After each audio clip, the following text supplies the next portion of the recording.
Emil Smith-Rowe bursting into the box, and that is a wonderful finish from Emil Smith-Rowe. It's his first goal in a Fulham shirt, certainly at Premier League level. It's the first of many, and look at the smile on his face. That's a quality goal from a quality player.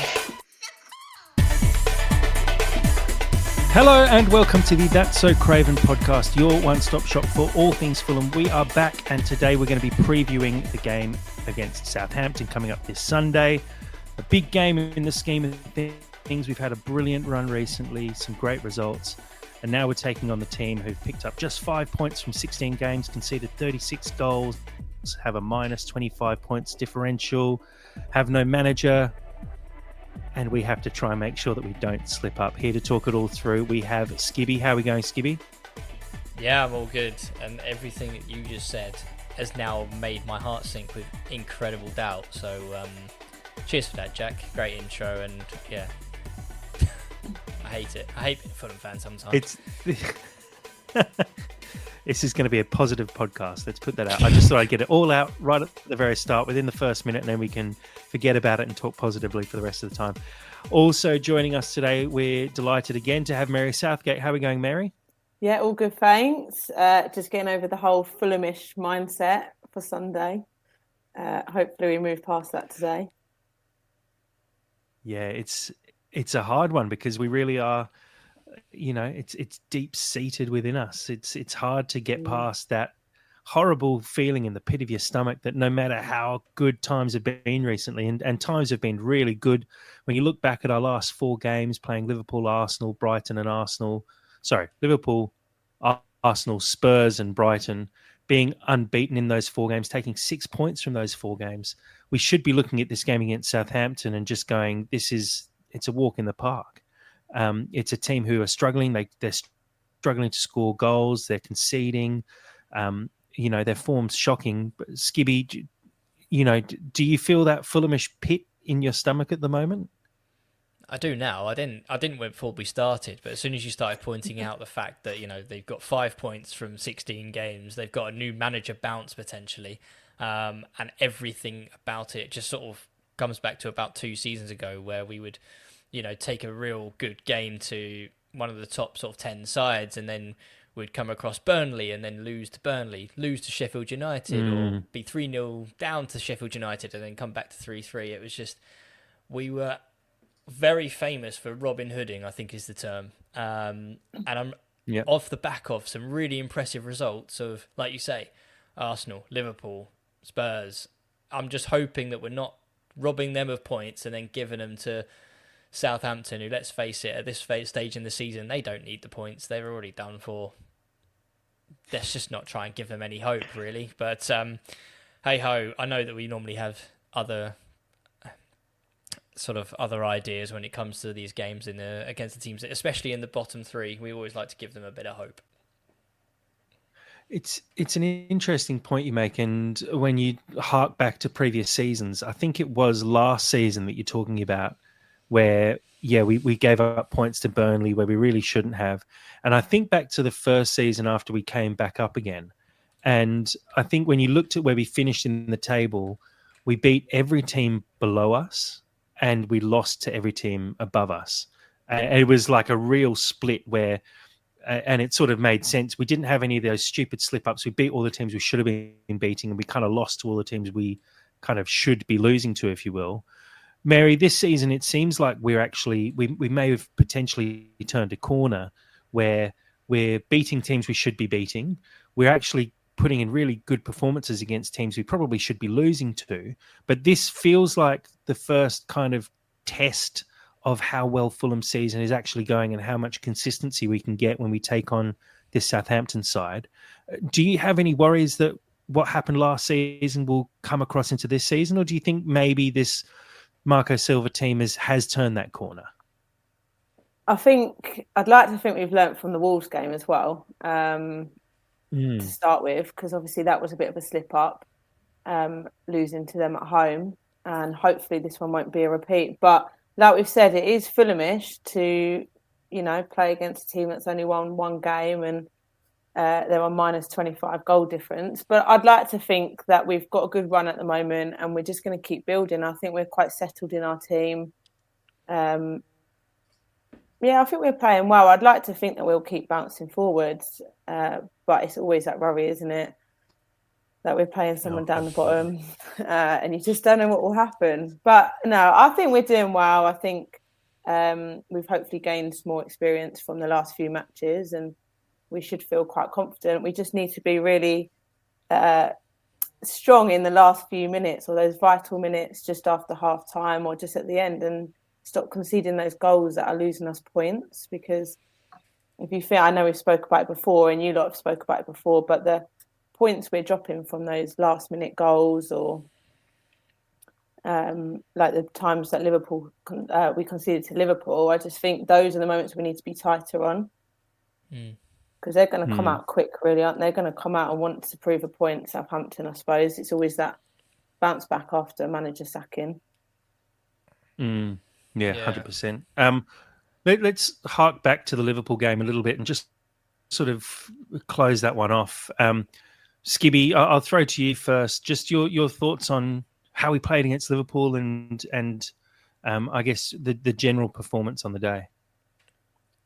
I mean, we were out of the blocks. I thought we started fantastically. And do you know what? I'm going to say something potentially controversial, which is the sending off ruined the game, not for Liverpool, but for us. I felt that we were more comfortable with Robertson on the pitch. We were getting down his side quite easily. Diop had that sort of early challenge on him, which may have unsettled him. But at the same time, 11v11, it looked comfortable. And it was weird to sort of think that. And obviously, we took the lead before they went down to 10 men. And there was an element there, I thought, that we had Liverpool's number a bit. We were winning the midfield battle, which I thought was important.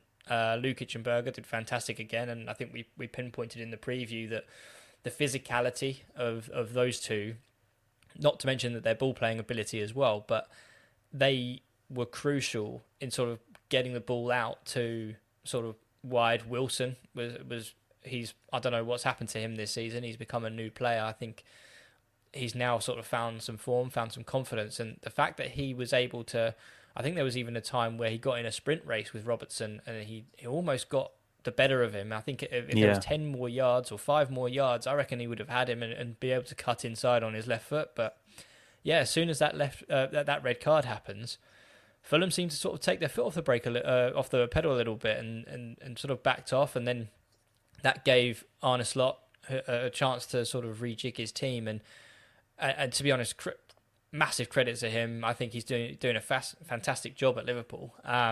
But I mean, as a football manager player, like, we can kind of respect it in a way that he could go as a 10-man Liverpool and his team then dominate the ball against a team like Fulham, who are no pushovers, are really sort of showing their worth this season.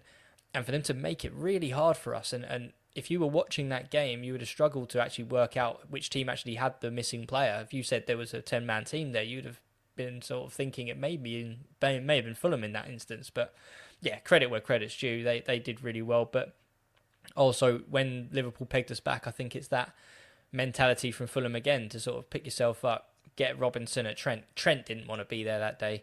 I thought we could have really had Adama come on and really terrorise him, because Trent, every time you saw Jedi go forward, he just didn't want to be in that foot race. And there was a moment, I think even for our second goal, that you saw that last ditch trying to grab from Trent on the halfway line, because he knew Jedi was going. He knew he wouldn't be able to catch him. And yeah, pinpoint pass gets us into 2-1. But a little bit disappointed that we couldn't hold out. I thought that, we could have potentially managed the game a bit better, I think, playing to the sort of strengths that we had. I think that the fact that Liverpool were pushing up as far as they were, I think a long ball up to a menacing Muniz with Adama nearby would have been probably a bit nicer to do earlier on.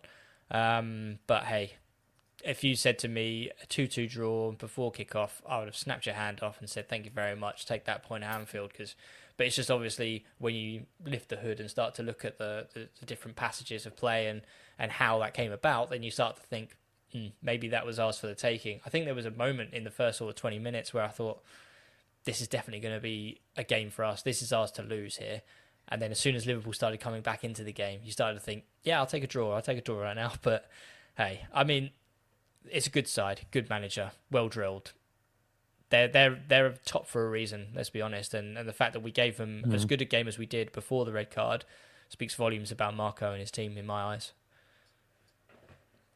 I think it's a good point you make about, the game actually being changed by the red card. It almost did go against Fulham in a way, because I think Liverpool were pushing forward and they were leaving space for us to actually get into. And the changes that they were forced into making with 10 men sort of cut off the opportunities. And I think Marco had obviously worked out a sort of plan beforehand going, this is the way Liverpool play. This is how we're going to exploit them. And it was really working.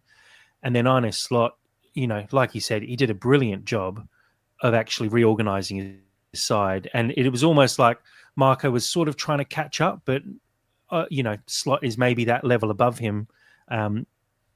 Marco Silva is a genius. Just remember that. But I just feel like we couldn't work out quite what Slot had done and work out how to break it down in the same way that we'd obviously worked out how to break them down beforehand when it was 11 against 11, which shows the mark of the two managers there on the day, that they're both incredibly good tacticians and good planners. And look, I agree, Mary, same sort of question to you. 2-2 draw beforehand at Anfield against a side that are probably one of the best in Europe at the moment. You would be taking that almost every day of the week, hey? Oh, yeah. I mean, I said it the other day. I thought we'd lose 3-1. But we started really positively. We've got to be happy with the draw. It's just frustrating when you see that we're playing well and we're up twice. It's obviously, you think, oh, actually, we could win this game. Maybe we had opportunities, we should have won it. But you've got to be happy with the draw, like all of our recent games, really. Arsenal, didn't really expect the draw. Tottenham. Happy with that. I think Robinson's unreal at the moment. I think he's up there as one of the best fullbacks at the moment, and his speed is he faster than Kyle Walker? Now or prime? Definitely. I do not understand how Robinson doesn't sit at the very top of Robinson and Adama don't sit at the very top of all those lists that come out about the fastest players in the Premier League, and you see random blokes jumping in high up the list, and you just, I mean, the one I hark back to is that Brentford game where Adama and Robinson, I can't remember who it was who they chased down, but it was almost comical how I can't remember off the top of my head who they did chase down, but they were a solid 10 meters behind him, and chased him down within about 20 meters, and it was laughable almost. But I agree, Robinson's been insane, and kind of across the park, there's no one underperforming at the moment, really. Potentially Smith Rowe, who obviously got dropped for the game as well. There's a few question marks around some of his performances. Let's sort of move into talking about selection ideas and thoughts for the Southampton game. Obvious players who are out. Reece Nelson's going to be out. Harrison Reed as well through injury. Andreas Pereira is banned after picking up a 5th yellow card.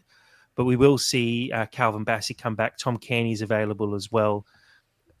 Mary, I'll ask you, having been someone who's played a lot of football, Kenny Tete's knee injury that we saw, that big lump on the side of his leg, do you think that's going to keep him out for the game? And I guess on top of that, do you think maybe we won't risk him when we've got someone as good as Castagna sitting on the bench?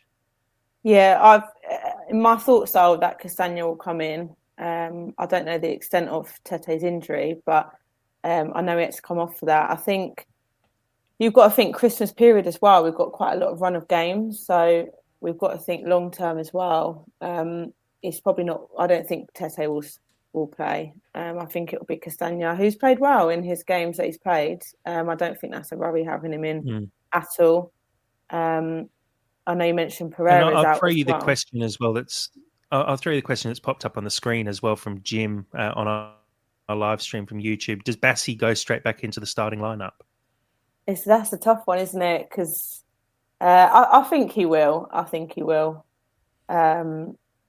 He would have been playing if he didn't get the cards. Him and Diop's doing well.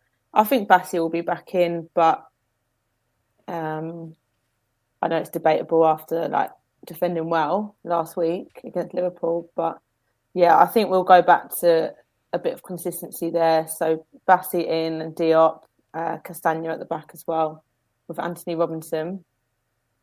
What do you think? Do you think Bassey will be in? Well, Skibby, I'll pose it to you.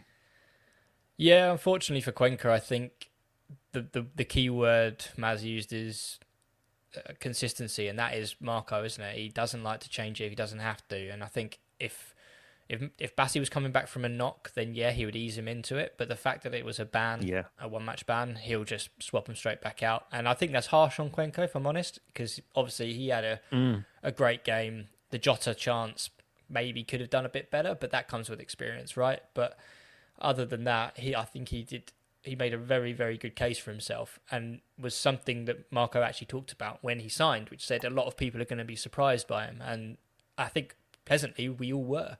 But sadly for him, I think Bassey and Diop have formed a decent partnership during Anderson's absence, so there's no reason to disrupt that unnecessarily. So yeah, I think unfortunately for Bassey, he comes back in on the bench for comes back into the starting lineup, and Cuenca drops to the bench for me. I'll pose you a question here, Mary, as someone who's played a high level of football, and when you're someone like Cuenca who is sort of sitting on the bench and waiting for his opportunity, and is kind of forced to wait until things like this happen, where there's injuries and suspensions, and then you get your chance and you play well, do you find it feels a little bit unfair to then be dropped straight away, especially if you put in a good performance like that? Do you feel like maybe it's an opportunity, especially against Southampton, to give him sort of like a reward for his good performance and let him have a little bit of a run? Yeah, I do think it's a tricky one, and it's always hard. It'll be hard for Silva to, I suppose, justify it in some sense to Cuenca, because he did do well the other day. But then if he was maybe, if Bassey had been injured or something like that, then maybe Cuenca could carry on. But I think because it was just the one match ban for the cards, I do think he'll be back in. But I do think it's quite hard for him to take. He did play well. And like you say, it's Southampton, so it's an opportunity to play a lower down team, let's say, and keep momentum going. But I say that now. Hopefully, we perform like we're playing. Let's a lower stay positive. But... Let's stay. Yeah, we'll address that after the game if we have to. Just to add to that, if I may, so like Maz, as a leader, as a captain, obviously there's going to be a discrepancy if Cuenca does drop. What, in your experience, have you, without putting you too much on the spot, but have you sort of done, what kind of conversations do you have with your teammate to say, I know it sucks, but this is a good thing, like this is why we've made the decision? I mean, I guess my question is, one, how hard is that kind of question, that kind of conversation? But two, is that something which you can see that the teammates sort of, in the leaders in the dressing room, having to sort of maybe sit down with Cuenca and say, it is what it is, and unfortunately it's just how it's the team first, right? And instead of yourself, right? Yeah, I agree with that. You've got to put team and the outcomes and things like that first, but you've got to balance it so that you do keep the morale with the team. I think the leaders will probably speak to him, or should speak to him. I would, in that situation, just to check in and just make sure it doesn't knock them and his confidence. But I think in that situation, he will need to be understanding as well, because he hasn't been getting the starts. That was obviously his first start. So I think in that situation, it's quite understanding. But yeah, I do think any of the leaders in the Fulham team will probably speak to him. I just hope. I don't think it will knock his confidence, because I think the situation and the context, and everyone knows he played well. Did he come second player of the match from the fans, I think, on Liverpool? I think he may have done. I mean, there's that stupid vote through the Premier League website where Mo Salah got 80% of the vote for man of the match, which I don't understand, because he got one assist. Well done. But yeah, I mean, for me, he was up there. Him and Diop, I thought, were superb throughout. Robinson was superb throughout. Like, there were a number of Fulham players who were far better than Salah, definitely. And I think Cuenca, especially for the occasion that he was kind of thrown into, your first league start, and it's against Liverpool with, Fulham's third centre-back as your partner, and you're taking on, you got to deal with Mo Salah and Luis Diaz, Nunez late in the game. It's a big ask, and he did really well. And I think there's another instance where this kind of situation is going on with Harry Wilson, where he's had to wait up until, the last 2 or 3 games where he's finally getting a start, and he's had to kind of accept being a bench player. And we saw a little bit of the behind the scenes stuff where Silva almost apologised to Wilson after he scored those 2 goals against Brentford, saying, look, it's on me. It's kind of my fault that you haven't had this opportunity yet. But you've been patient, and your time will come, and your time came against Brentford. And I feel like hopefully that kind of message is being conveyed to Cuenca as well, because there were a few reports that he was a little bit unhappy and unsettled, and that's why I almost want to see more of Cuenca. I would prefer Bassi back in, because I think he's, one of our top 2 defenders alongside Anderson.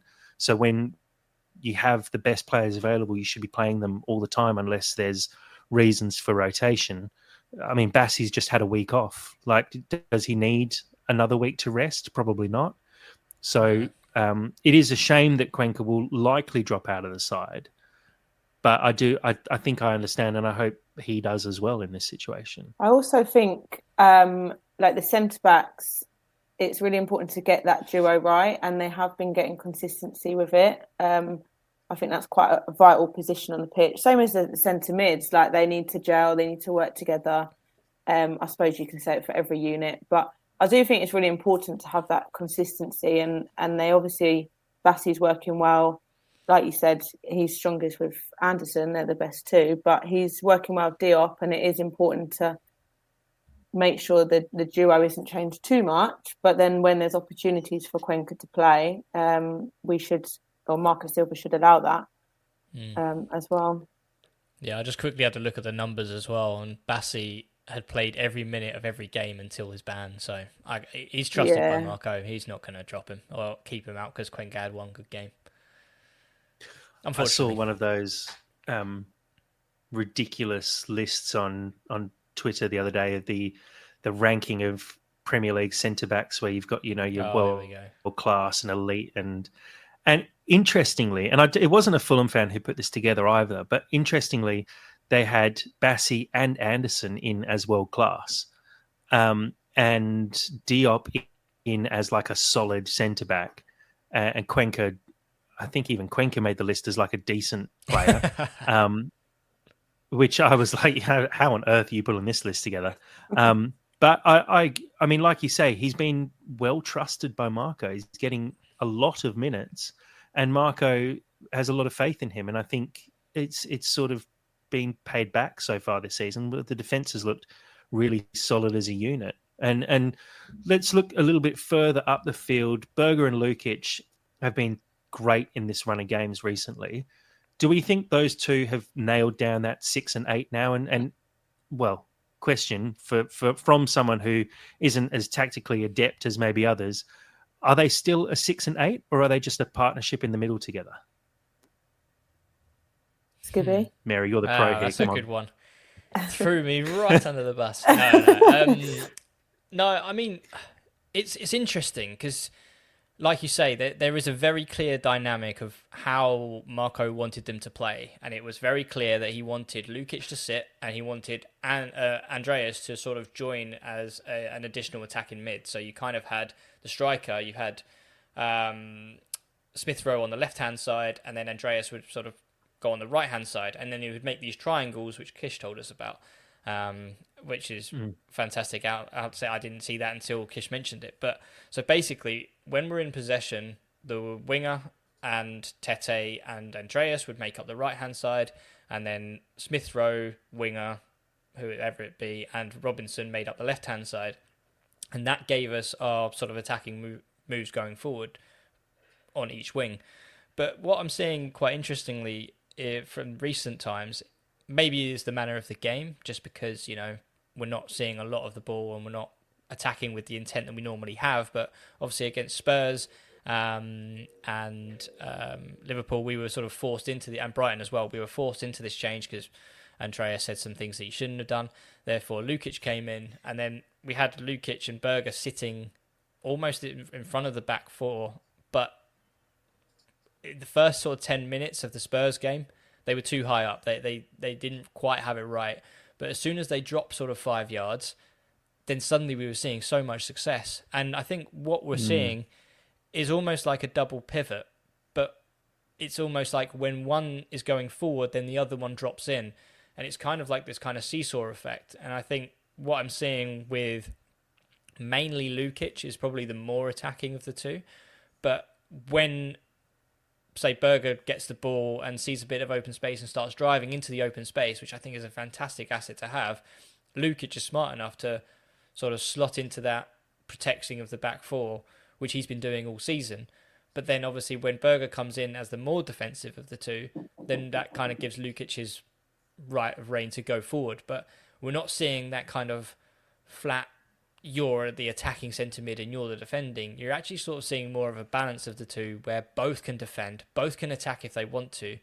But I think with that, we are missing the aspect of Lukic doesn't get in the box enough as Andreas did. I think Andreas was one who would get into the box, try and make things happen, wouldn't surprise me if he had a shot every game, at least one.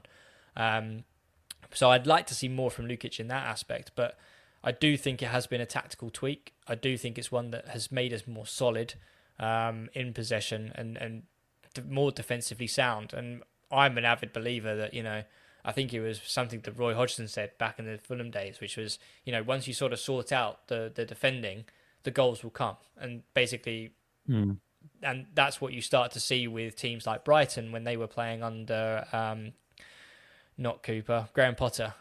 When they're playing under Graham Potter, like they couldn't score for anything, but he was making them more solid. They were getting 0-0s, 1-0s, 0-0s, and then suddenly it all clicked and they were scoring for fun. And I think that's something that we're going to start to see with Fulham, and we have started to see, if I'm honest, because we've started to become more defensively sound this season, and I think we've now on a run where we've scored in every Premier League game this season, which is probably something that we haven't done in a long time, if ever. And that all comes down to being defensively sound. Yeah.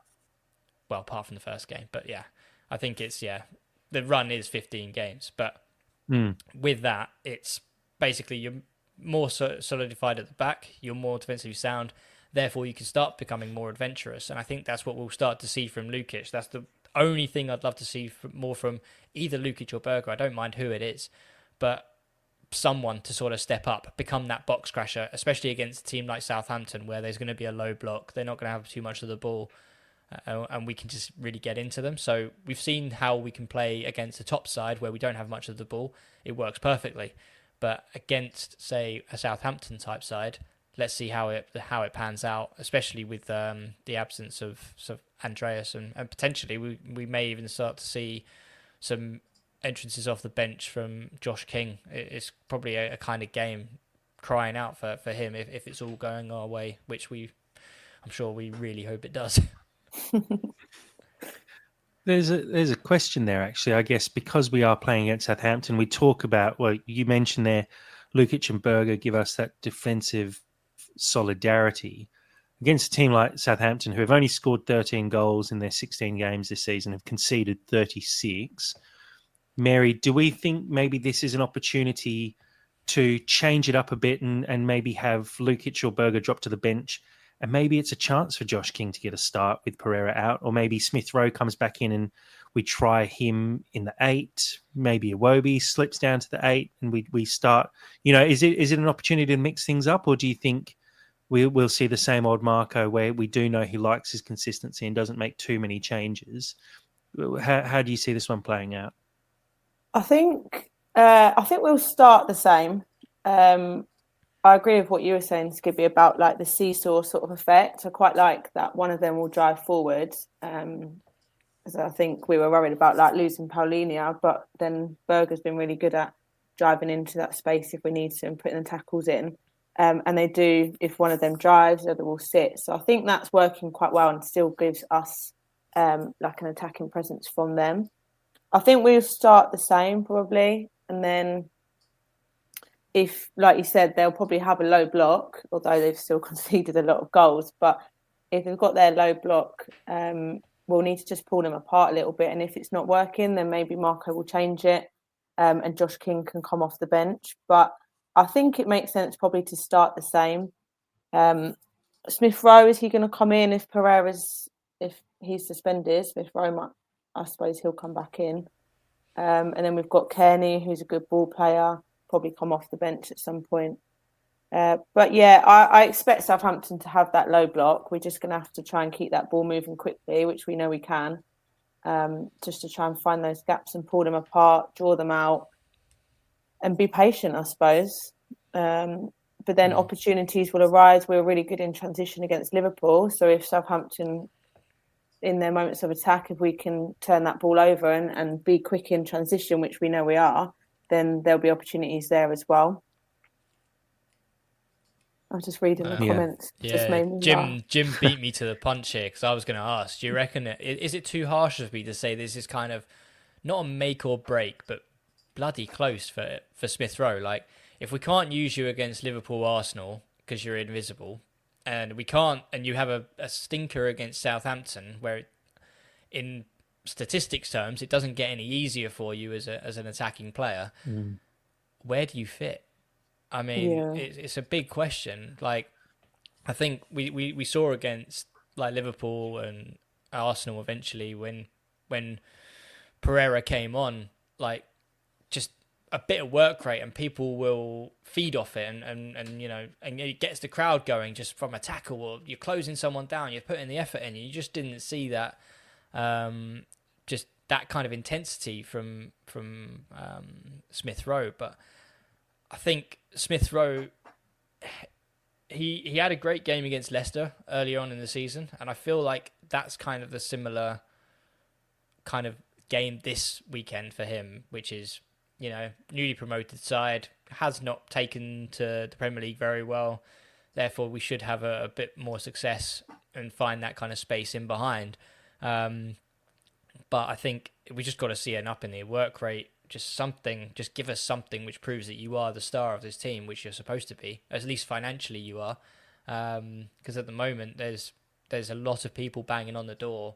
Not just Pereira. I mean, Wilson's making a case. Adama's had a case this season. Everyone wants to be fitting into this side, and we can't just take liberties just because you cost 30 million. That is just not the way that I don't think Marco works. And I think it does come down to the tactics and the way that he's being used. In my opinion, that it frustrates me that I see him on the left hand side, standing on the winger when, you know, the great success that we had with Muniz last year was, you know, someone really close to him, feeding off his knockdowns, playing 1-2s and just letting him get in behind and taking up some of the stress from the defenders marking him. But when he stands out wide and the wingers out wide and Muniz / Rolls just on their own, they've got to handle potentially two defenders, and potentially a central defensive mid as well, who's just standing in front of them. Like, he's got three players to try and feed off.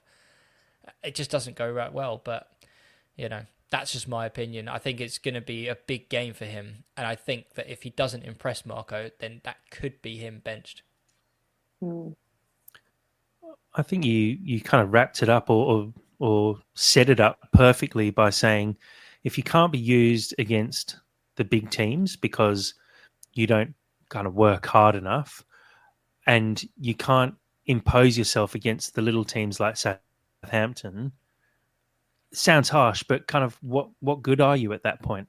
And look, Smith Rowe, he's a great player. I actually love having him at Fulham. I think he offers us, when he's on, he offers us something we haven't seen in a long time. And you have to hark back to players like Dembele in his prime, Berbatov, these guys who just are oozing class. But it's the consistency that we know Marco loves in terms of the selections that he makes, in terms of the performances we want to see from those players. And Smith Rowe's not giving that so far. And so I think you have to come in. Firstly, he has to be selected for this game. First, Pereira's out. I think Pereira probably arguably keeps his spot if he wasn't suspended. but Smith Rowe has to come in as a replacement. Otherwise, that sends a massive message that Smith Rowe's not doing his job at the moment. And then you come in and you have to prove yourself as well. I mean, you don't want to put it down to goals and assists, although we kind of should for an attacking player, but you do want to see him get involved in the play and be a key part of everything that Fulham do that's positive on the weekend. Because if he's not dominating a game against Southampton, where does he fit? Out wide, how do we see this one panning out? Obviously, Reece Nelson's out. We've got sort of the options of Wilson, Iwobi, and Adama. I thought Adama looked fractionally flat when he came on against Liverpool, which was a little bit disappointing because I wanted him to try and stretch the game. And maybe we're not seeing that early season Adama that we got for those first handful of games. Do we think that Iwobi's a given. Do we think it's therefore Wilson over Adama, or does Adama get another chance against Southampton? I think it's going to be Wilson, to be honest. Like you say, Iwobi, that's got to be a given. He'll be on. I think Wilson will get the chance again. I think he played well the other day. I think he is a nuisance for the defenders. So I think he deserves opportunity. And like you said earlier, if Marco was, he was apologising for potentially not playing him as much to start with, then let's keep the run going with him. I think Traore, great player to come on. I think he's quite a good impact player, which I also thought about Wilson, to be fair, but he deserves to start. But I think Traore should be a very good impact player, especially with his pace, his strength, and his drive. So hopefully if we're in the moments when we need that, then he can come on and have that impact in attack. Skivvy, you going with Wilson over Adama? Yeah, going back to my previous points on the work rate, I think I just love a player that puts an effort in, puts a shift in, and wants to be there. And I think I'm not trying to take it away from Adama. Sometimes he can go missing for passages of the game. And to be honest, Wilson was very prone of this last season.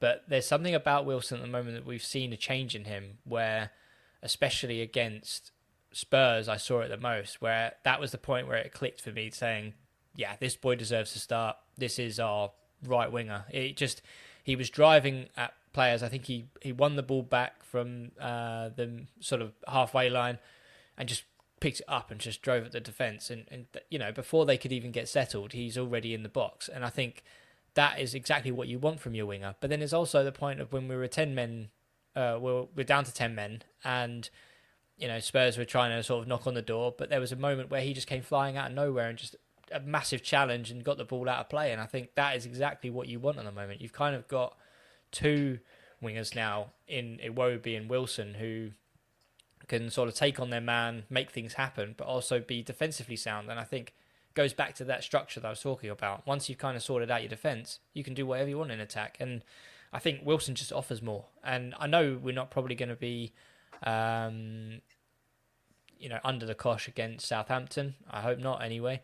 But given the wand of a left foot, I think he's just undroppable at this point. And given his recent performances, he's just thoroughly deserved it. I think if Adama had made a case like Iwobi has of being undroppable, it would have been much harder. But for me, it's been quite nice for Wilson in a way that Adama has not pushed on in the last few games, that they've made that decision quite easy, I would say. And then when Wilson has played, he's now made it that point where he is now undroppable by putting in that kind of shift. So, no, for me, he is the right winger, and it's his place to lose right now. Like, if he keeps putting in the performances that he did against Spurs, Liverpool, and I mean Brentford's a given, but those games where he was on the pitch long enough to really make a long-lasting impact, then it is his to lose. And it's nice to have a settled 11 where you've got everyone on the pitch really playing out their skins and becoming that undroppable player. Yeah, I agree. I think Wilson's work rate especially has been really impressive. There's a couple of big tackles he put in, and you can just see he's doing, I'm sure, what every manager wants a player who's on the bench to do when they do get an opportunity. They go out there and they run hard. They work their arse off, and if they lose the ball, they're not throwing their head in the air. They're getting their head down and chasing it back, and just doing what you're asked to do. And it's good to see from Wilson, and it's good to see that we've got a squad that's willing to sort of work hard and take their opportunities when they come. The last selection question is up top. Muniz comes off the bench and scores a goal. Jimenez has been in a little bit of a dry patch recently, hasn't scored in the last 5 games, maybe 6 games. No, he scored against us. Muniz, obvious. Oh, sorry, he did. You're right. He scored against Arsenal. I was going to say, a dry patch for 2 games. About 4 games. Give him the benefit of the doubt, man. Look, we're sitting in the top half. We can be like that now. No. Yeah, fine. He scored against Arsenal, but I think before that it had been about 4 games since he'd scored, and I call it a dry patch because 1 goal out of the last maybe 8 or 9 is probably not what you're hoping for from your main striker. Muniz off the bench comes in, scores. Does this get Muniz his starting spot back in the team, Mary? Oh, it's difficult, isn't it? I do think Jimenez will start, but I was really happy for Muniz getting the goal. I think he has pushed on, and obviously when we lost Mitrovic, Muniz had to step up, and I do think he is strengthening, and I am happy he scored. I just think I think Jimenez will start, but I agree he has had a bit of a dry spell, minus the Arsenal game. He started the season very strong, and was having a really big influence on goals and things like that, but I think he'll start. Hopefully for Jimenez, if he does, he can get some goals and just get that confidence back up again. Because I think that's just probably what he needs. He just needs a few to start going in. But Muniz, he came on, he did well, he got the goal. Not much more we can ask from him there. But yeah, exactly. I think Jimenez for the start. Skibby? Yeah, I think I would love Muniz to start. I think with both these players, when they're confident and they're scoring, they look very good strikers for the Premier League. What I would say is when they're in that mode of frame of mind, Muniz for me is the better striker, just because he fights for everything. And he's a strong lad as well. And he just brings, and I use this word all the time. Like, I think there's got to be a way that we can make this like a nickname for him. There must be like a Brazilian Portuguese word for chaos, which rhymes with Muniz or something. But he brings the chaos. You put him in front of 2 centre backs who are having a torrid time this season. They're not going to want to be there. I said it against Arsenal. As soon as you put him on Kivior, doesn't want to be there. He doesn't want to be in that kind of battle. And I think as soon as they equalised, he just absolutely flattened Kivior as soon as he came on. And I thought we should have had that from the get-go. And I think there's an element of Jimenez being the dainty touch, the really great technique, don't get me wrong, and a great finisher. But you've kind of got this great technique, very good finisher when he's firing, but also he's just an absolute brute of a bulldozer as well. So I think in a game like Southampton, you have the opportunity to really rile up a sort of a defence that's low on confidence. You have a chance to really kickstart a key striker who earned the number 9 shirt from last season for a reason. And I think it's the risk worth taking for me. I think it's just put Muniz in, get him the cat amongst the pigeons, feed him. And I think we've seen it as well. Like, Wilson is very intelligent with his crossing. Like, he's picked out Muniz, I think it was for the Brighton goal last season. Like, I think I want to see more of Muniz with Wilson and sort of feeding off some of those balls in. And even Jedi, he's worked on his crossing this season. I remember there was a time where we were just talking about how great Jedi was, but he just couldn't cross a ball. But obviously he's now sitting on 6 assists, which I think is now 3rd in the league. But I think something that's key is that number 10 being close to Muniz. I think that's where he falls down. But we'll work with that. Hopefully we'll bring sort of Wilson maybe closer. It seems when Wilson plays on the wing, he drops in a lot closer to the striker and becomes that sort of shadow striker. But for me, I would love to see Muniz get a start and hopefully kick on his season. Oh, it's chaos. Yeah, I was going to say, I did do a bit of research, and unfortunately it's chaos, which is pretty much the same word as chaos. I agree. I love Muniz, and I love the physicality he brings, because and he's not just physical. He's got a good touch on him. He's got a good pass on him. He's obviously a very good finisher as well. We saw his finish against Man City, and then I think I can't remember who I said it to, but that goal he scored against Liverpool. You just know that if Jimenez was in that position, he'd be trying a little back heel or a little flick of some sort. Muniz just gets contact on the ball and puts the ball into the net, or at least guides it in the right direction. And I just think the effort that he puts in, not to say Jimenez doesn't put in effort, but the effort that Muniz puts in is just that extra level. Kind of goes 110%. If Jimenez is giving 100%, and I like that from him, and I think that deserves to be rewarded, especially if Jimenez was hitting the back of the net every single game, then yeah, it's hard to drop him at that point. But when you've got two strikers who are probably realistically in the same sort of level of form at the moment, both on the teetering on the edge, I'd give it to Muniz. A younger bloke is a little bit hungrier, and maybe Jimenez comes off the bench and uses his smarts, like we saw against Arsenal late in the game against tired defences. He's the kind of person who'd actually be able to break a game open a little bit more. Whereas Muniz is there to like we said, cause chaos and get amongst it. In terms of Southampton, look, they've got a handful of injuries. Bazunu is out. Aaron Ramsdale is probably back for this game. I think he missed their game against Liverpool, but should be back. Jack Stevens is out with a suspension after a red card. Are we expecting anything different from Southampton? I know they don't have a manager at the moment, but Mary, do you think we're going to see a different kind of Southampton that that have been playing for the whole season so far? I don't know too much what they can really change from what they have been doing.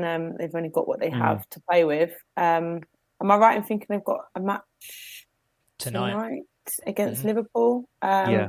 So we'll see how they sit up in that. I mean, I think it's a quarter-final, so they're going to want to try and put something out there. But it depends as well what Liverpool put out for how that game goes. But yeah, I think we'll see how they go tonight, how they're playing, who they put out, and then go from there. But I'm not sure really what too much they can change. I expect they'll try and keep their low block, try and not concede for as long as possible.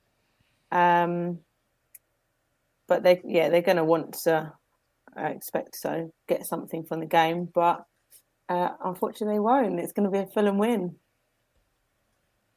I like that confidence. Skibby, expecting anything interesting from Southampton? Or I guess you look at their recent fixtures: a 5-0 loss to Spurs, a 1-0 loss to Aston Villa, a 5-1 loss to Chelsea, 1-1 with Brighton, 3-2 loss to Liverpool, 2-0 loss to Wolves. It's not pretty reading.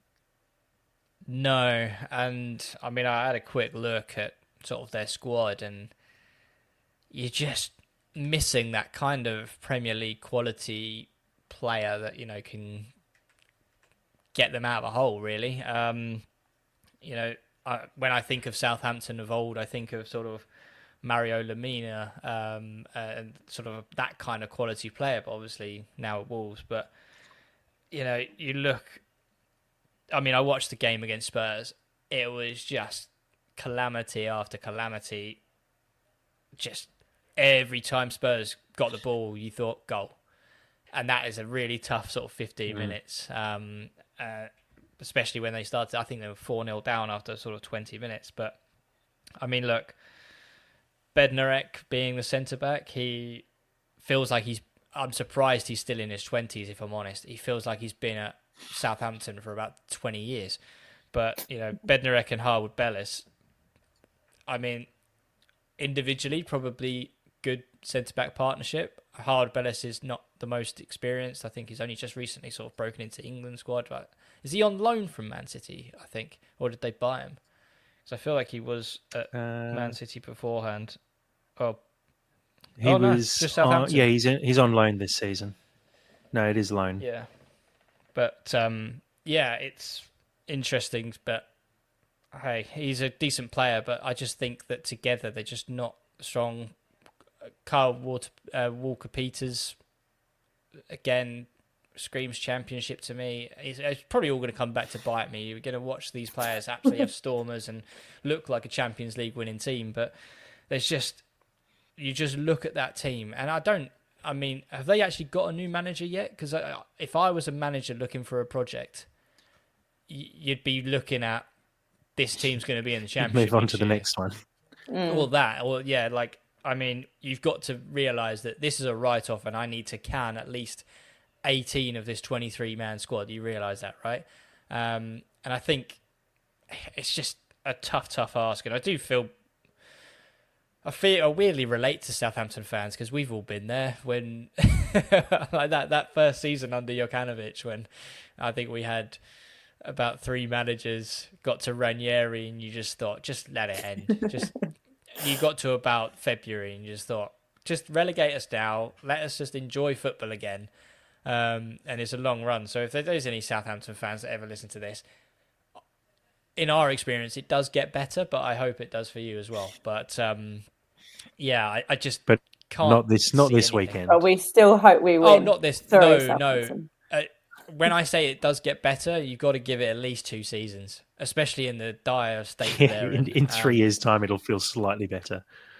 In 3 years' time, you'll probably sit 18th instead of 20th. But hey, there's just nothing going for them, if I'm honest. And every time I've seen them this season, I don't feel like they're hard done by, or not in the same way that I feel about Wolves. That we were terrible against Wolves, but people like Cunha could step up. People like Lamina, I just mentioned.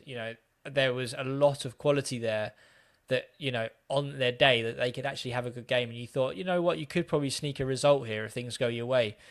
You look at that team, and there's nothing that jumps out at you giving you hope. So I'm sorry, but that's fair. I think I don't think you're being unfair. You look at the Wolves team, like you said, you've got players like Lamina, Cunha, all of those Portuguese players who would slip into most mid-table, even some of the higher mid-table Premier League sides. I look at this Southampton squad, and Ben Brereton Diaz, I would have loved Fulham to have signed him maybe a couple of seasons ago. He hasn't really kicked on. He's got no goals, no assists so far this season, which is not great for someone who, should be one of their key players. Adam Lallana is still, playing quite a big part for them. And then you got Flynn Downs, Tyler Dibling's not a bad player, but, they're just not creating enough chances at all across the board. And they're leaking goals at the back. And like you said, Mary, I think there's too much to have to change. And yes, there'll be a new manager bounce, but if you go man for man, this Fulham side should be walking over this Southampton side. And I don't think that's a cocky or unfair thing to be saying at this point. We have a better quality squad, and we're in much better form than Southampton. We just have to make sure we don't do the Fulhamish thing and slip up here.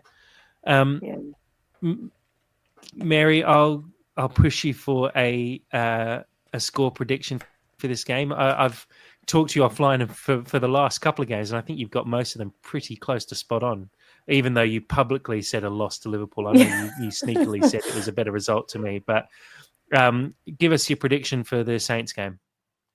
I'm going to go 3-0 Fulham. Common you Whites. I think someone said in the comment, it might have been Jim earlier, said we're still waiting for the 5-0. So I'm hopeful that will be this weekend, but I think I'll go 3-0 for them. And hopefully we get behind them as fans. Yeah, Jim said he's looking for the back-to-back 5-0, so hopefully this is the first of 2 with the next one coming on Boxing Day. And then Chelsea, ideal. Perfect. Skibby, are you equally as positive as Mary? 3-0? Yeah, fair, I think we will probably see 4-1. I think Southampton won't create much, but I think they may catch us a little bit cold, especially after that sort of second half whistle. Like the kickoff for second half is always a torrid time for us. Don't know why, but we seem to switch off at that point. So I think we'll probably go in about half time, probably comfortable 2-0. Then they'll probably peg us back at 2-1, and then we'll push on from there 4-1. But I think we'll see some goals. Wilson will be back on the score sheet. Can see that happening. I think Iwobi will continue his scoring form as well. What's yours, Yeah, Jack? love that. Look, I have to fully agree. I think we're going to win this one. I think there'll be goals. I reckon a 3-1's probably a fair result here. I'd love to say we get a clean sheet, but I just know that we're going to make it a little harder for ourselves than it should be. So I think, yeah, like a few of us have said, it'll be 2-0 up and then a 2-1. Make us feel all nervous for a bit before we get the settler late on. So look, I think we're all in agreement. It should be a comfortable Fulham win for this game. I'm saying for when people pull up clips of this podcast after we lose to Southampton and see us being overly cocky, but no, genuinely, I don't think this is going to be the slip up. I think there's the potential against some other sides, like we saw against Wolves, who have a lot of quality throughout their squad. I just don't see that with the Southampton squad. So I'm hoping it should be a comfortable Sunday for all of us leading into that nice little Christmas period. Guys, I think we can probably wrap it up there. Thank you very much to everyone who's joined us on the live stream. We really appreciate all the comments that have been coming in throughout. Please do continue to like and share the podcast everywhere. Make sure you subscribe to us on YouTube as well so you get a notification when we go live. Make sure you subscribe to the podcast on Apple Podcasts, on Spotify, everywhere you get your podcasts. And make sure you check us out on, I was about to say LinkedIn. Definitely not on LinkedIn. On Twitter, Blue Sky, and make sure you join the Discord as well. You can find all of the links in all of our social bios. Mary, thank you again very much for joining us again today. Really appreciate it. Me. Thank you for having me. It's good fun. Good start to the Christmas break. Skibby, cheers for joining us today, mate. Yeah, you've cured my doubts at the beginning of the podcast. So there you go. I'm positive again now. So yeah, I'm looking forward to it now. Only took 57 minutes.